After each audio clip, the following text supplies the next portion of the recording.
despite the recent sell-off in cryptocurrencies, digital collectibles continue to fetch millions of dollars. But I think first I need to explain what an NFT is. Now, a fungible asset is something like money. So, Jamie and Robin, if you gave me a tenner, we could exchange that for 2 fivers and it's worth the same, right? But if something is non-fungible, you can't do that. It has unique properties that can't be interchanged with something else, like a master's painting. You can get a print or a photo, but there's only ever one original.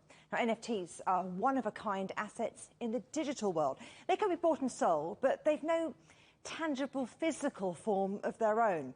And investors are splurging millions on them. Now, almost 650 million worth of the cryptocurrency Ethereum has been spent on digital artworks to date. In March, there was the record-breaking sale of Beeple's Everydays, the first 5,000 days. That went for $69.3 million.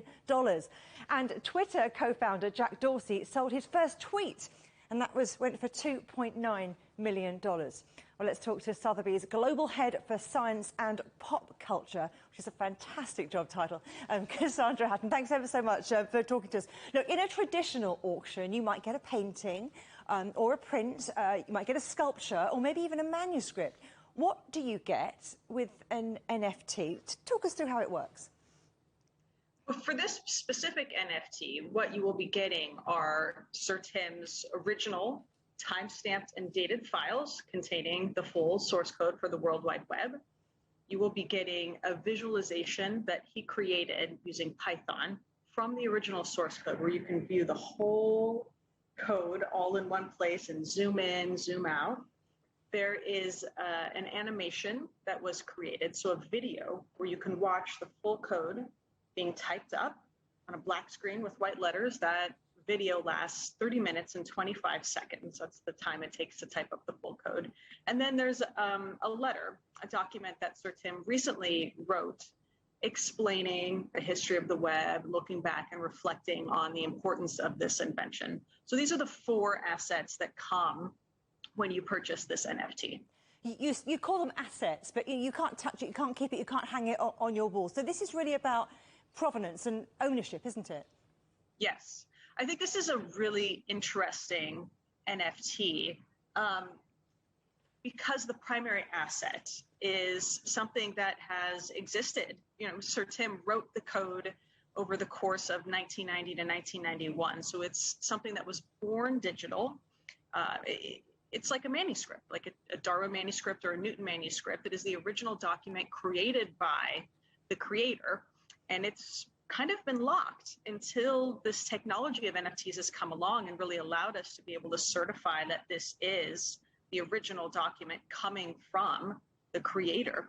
So it has brought up some philosophical questions about, well, you know, how do you determine what is original, what isn't? For me, as somebody whose background is in the history of science and in books and manuscripts, this is a manuscript to me. You know, it is the item that was written by the person who created the code, and it was created in a digital format. Darwin wrote his manuscripts in a paper and ink format. It's a different format, but no different than an original document by any other scientist. And we're just lucky to have this NFT that enables us to be able to sell it. It's really quite wild, isn't it? But do you see the rise of NFTs as a form of digital collectible?